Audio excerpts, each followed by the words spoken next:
Assalamualaikum warahmatullahi wabarakatuh. Semangat pagi para mahasiswa sekalian. Jumpa kembali dengan metode pengembangan seni. Pertemuan kita kali ini akan membicarakan tentang wawasan seni tari. Harapannya setelah Anda mempelajari modul ini, Anda bisa menyimpulkan pengertian tari dan unsur-unsurnya, lalu menyimpulkan klasifikasi seni tari.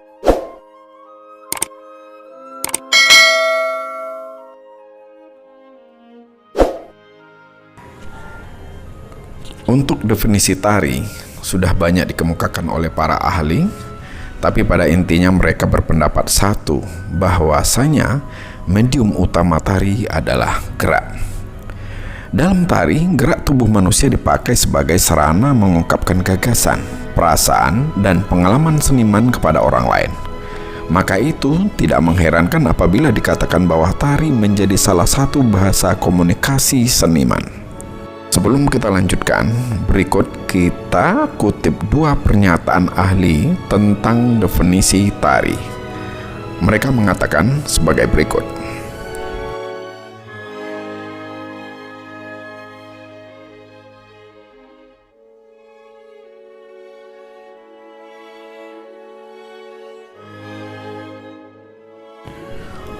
Unsur-unsur tari. Gerak merupakan unsur utama dalam tari yang dilengkapi dengan unsur-unsur pendukung sehingga membentuk suatu struktur yang disebut dengan tari. Berikut kita akan menjelaskan tentang unsur utama dan unsur pendukung tari. Unsur-unsur utama tari. Pertama adalah gerak. Gerak merupakan unsur utama tari. Gerak tari terjadi karena pengaturan dari tiga aspek, yaitu tenaga, ruang, dan waktu. Berikutnya adalah ruang. Ruang adalah tempat untuk bergerak. Tempat untuk bergerak dalam pengertian harfiah adalah panggung atau pentas, tempat untuk menari, baik panggung tertutup maupun panggung terbuka. Waktu. Pengertian waktu dalam tari adalah waktu yang diperlukan oleh penari dalam melakukan gerak. Unsur pendukung tari. Pengetahuan bagaimana cara memilih unsur tari yang sesuai dengan tari yang diinginkan, dan pengetahuan bagaimana cara menyusun unsur tari sehingga menghasilkan bentuk, gaya, dan fungsi tari seperti yang diinginkan disebut dengan pengetahuan komposisi tari. Sementara itu, hasilnya disebut dengan koreografi atau komposisi tari. Menurut Lamery, unsur-unsur komposisi tari adalah sebagai berikut. Yang pertama, desain lantai. Desain lantai adalah garis-garis di lantai yang dilalui oleh seorang penari atau garis-garis di lantai yang dibuat oleh formasi penari kelompok. Berikutnya adalah desain atas. Desain atas adalah desain yang dibuat oleh anggota badan dan berada di atas lantai. Desain ini dilihat dari arah penonton. Desain di atas ada bermacam-macam. Masing-masing desain menimbulkan kesan sendiri-sendiri bagi penonton. Desain musik. Desain musik adalah pola ritmis dalam sebuah tari. Pola ritmis dalam tari timbul karena gerakan tari yang sesuai dengan melodi. Fungsi musik dalam tari dapat dibedakan menjadi tiga, seperti berikut. Pertama, musik sebagai pengiring tari adalah musik yang dibuat khusus untuk suatu tari. Hal ini berfungsi untuk menggiring tari sehingga ritme musik selaras dengan ritme gerak tarinya. Yang kedua adalah musik sebagai ilustrasi, adalah musik yang difungsikan hanya untuk penjelas. Gerak tari tidak terkait dengan melodi, harmoni, ataupun frasa musiknya. Berikutnya, musik sebagai ilustrasi yang membantu penciptaan suasana adalah musik yang memperkuat suasana adegan. Desain dramatis adalah tahapan-tahapan emosional untuk mencapai klimaks dalam sebuah tari. Dinamika adalah segala perubahan dalam tari karena adanya variasi-variasi dalam tari tersebut. Dinamika dalam tari dapat menjadikan tarian itu lebih menarik. Tema adalah ide persoalan dalam tari. Sumber tema tari dapat dari benda-benda yang ada di sekitar kita, peristiwa-peristiwa yang pernah terjadi, kegiatan kerja, perilaku binatang, cerita rakyat, dan cerita-cerita lainnya. Tata rias, tata rambut, dan busana tari adalah rias wajah, tata rambut, dan pakaian yang dipakai penari untuk pementasan tari. Tata pentas adalah penataan pentas untuk mendukung pergelaran tari. Di atas pentas biasanya dilengkapi dengan seperangkat benda-benda alat yang berhubungan dengan tari. Tata cahaya adalah seperangkat penataan cahaya di pentas. Penataan cahaya dalam pegelaran tari dibuat untuk penerangan, memperkuat suasana tari, dan jika dalam drama tari, hal itu untuk memperjelas peristiwa dari suatu adegan. Tata suara adalah seperangkat alat sumber bunyi yang bertujuan sebagai pengaturan musik untuk iringan tari. Apabila suatu tarian diiringi dengan alat musik yang langsung dimainkan, dapat dikatakan bahwa tarian itu tidak memerlukan tata suara. Seperti yang kita ketahui, Indonesia adalah negeri yang kaya akan berbagai jenis tarian yang tumbuh dan berkembang dari zaman prasejarah hingga sekarang. Pada zaman prasejarah, orang menari untuk keperluan menyembah dewa, meminta perlindungan dan keselamatan ketika berperang, meminta penyembuhan penyakit, meminta hujan, dan lain sebagainya. Tari berdasarkan pola garapan. Berdasarkan pola garapannya, jenis tari di Indonesia ada dua macam, yaitu tari tradisional dan tari non-tradisional. Tari tradisional adalah semua tarian yang mengalami perjalanan sejarah cukup lama dan selalu bertumpu pada pola-pola tradisi yang telah ada. Adapun ciri-ciri dari tarian tradisional adalah hidup dan berkembang di suatu masyarakat tertentu, diselenggarakan untuk keperluan masyarakat yang memiliki tarian tersebut.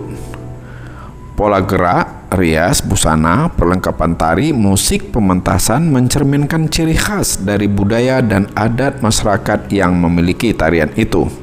Berdasarkan nilai artistiknya, tari tradisional di Indonesia ada 3 jenis, yaitu tari primitif, tari rakyat, dan tari klasik. Tari primitif adalah tari yang memiliki ciri bentuk gerak, iringan, rias, dan busana yang sederhana. Gerak tarinya hanya berupa depakan-depakan kaki, langkah kaki, ayunan tubuh, dan gerakan kepala yang terlihat sederhana. Iringan berasal dari pukulan-pukulan ritmis gendang, tong-tong, dan genta yang terbuat dari kulit buah-buahan dan kerang. Jakob Sumarju mengatakan bahwa ciri yang dapat dikenali dari masyarakat primitif adalah sebagai berikut. 1. Sikapnya yang masih tergantung pada alam. Kedua, percaya pada kekuatan arwah roh leluhur. Yang ketiga, percaya pada kekuatan benda-benda. Yang keempat, percaya pada kekuatan benda-benda yang dibuat manusia. Tari rakyat adalah tari hasil garapan rakyat yang memiliki ciri bentuk yang sederhana dan masih berpijak pada unsur budaya tradisional. Tari rakyat umumnya berbentuk tarian bergembira atau tari pergaulan. Ciri bentuk tari rakyat terlihat lugas. Iringan dan rias busana dengan pola yang sederhana adalah wujud dari pola kehidupan masyarakat yang bersahaja, masih bergantung pada alam, dan lekat dengan kebiasaan gotong royong. Tari rakyat mempunyai fungsi bermacam-macam. Ada yang berfungsi untuk upacara, ungkapan rasa gembira, serta untuk seni pertunjukan.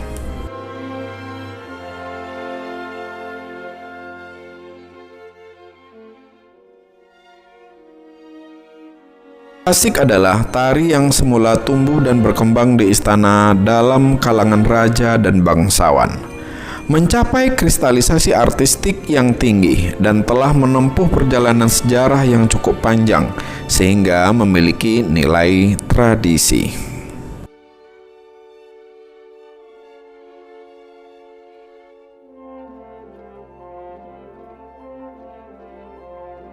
tari non-tradisional. Berdasarkan kronologi waktu, sejak permulaan abad ke-20, di Indonesia mulai tumbuh bentuk tari baru yang disebut dengan tari kreasi baru. Sudarsono mengemukakan bahwa faktor penyebab munculnya jenis tarian ini didorong oleh hal-hal sebagai berikut.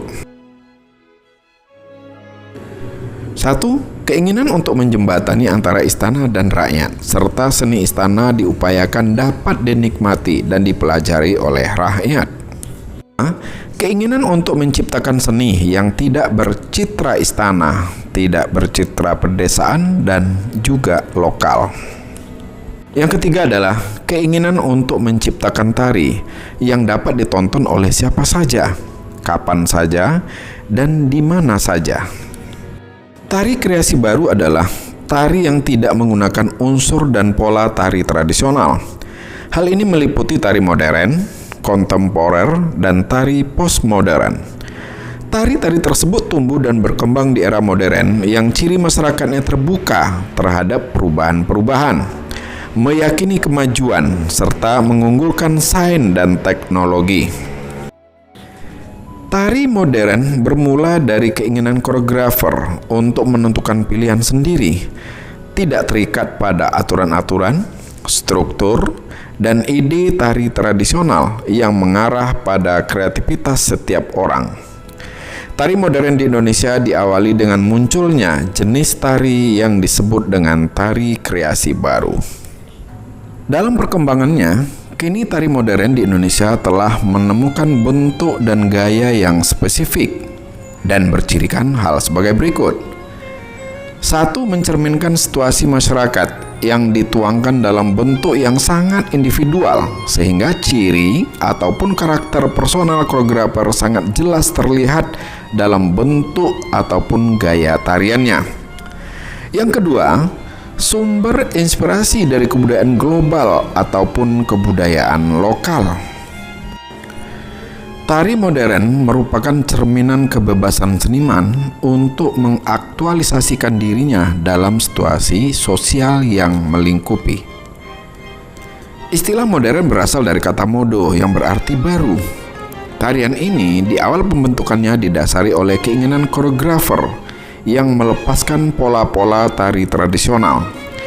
Koreografer berkeinginan menemukan bentuk-bentuk tari baru yang dapat mengungkapkan ide-ide, perasaan, dan pengalaman pribadi. Jadi ciri yang menonjol dalam tari modern adalah penemuan baru dalam hal tema, bentuk, dan penyajian tari. Kebebasan koreografer dalam mengeksplorasi gagasan, media, dan bentuk memunculkan aneka ragam bentuk tari baru.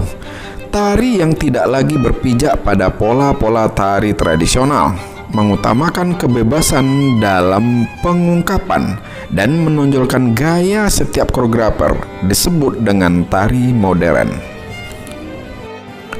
Sikap dan rasa tidak puas seniman mendorong pemikiran baru untuk keluar dari modern menuju gerakan baru yang disebut dengan postmodern.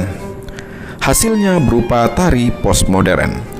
Ciri yang menonjol dalam jenis tari postmodern adalah mengeksplorasi materi atau teknik tari yang telah ada atau sama sekali keluar dari metode konstruksi tari yang telah ada untuk menghasilkan bentuk, teknik, dan konsep baru. Kemudian muncul istilah tari kontemporer. Tari kontemporer adalah tari yang memiliki ciri kekinian dan cenderung musiman karena mengikuti selera atau tren bentuk dan gaya tari yang sedang berkembang di masyarakat. Kontemporer berasal dari kata contemporary yang menunjukkan waktu sekarang, satu waktu atau zaman. Perhatikan pengertian seni kontemporer menurut para ahli sebagai berikut.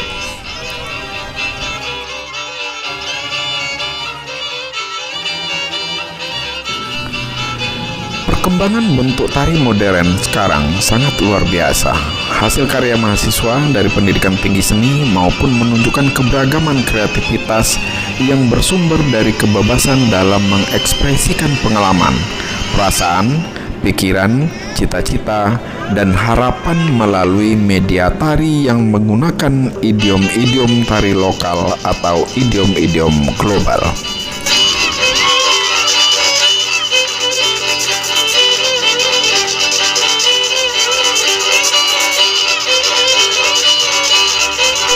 Baik para mahasiswa sekalian, demikianlah penyampaian materi wawasan seni tari yang dikemas dalam bentuk video sederhana. Semoga saja materi ini bermanfaat. Terima kasih. Wabillahi taufiq wal hidayah. Wassalamualaikum warahmatullahi wabarakatuh.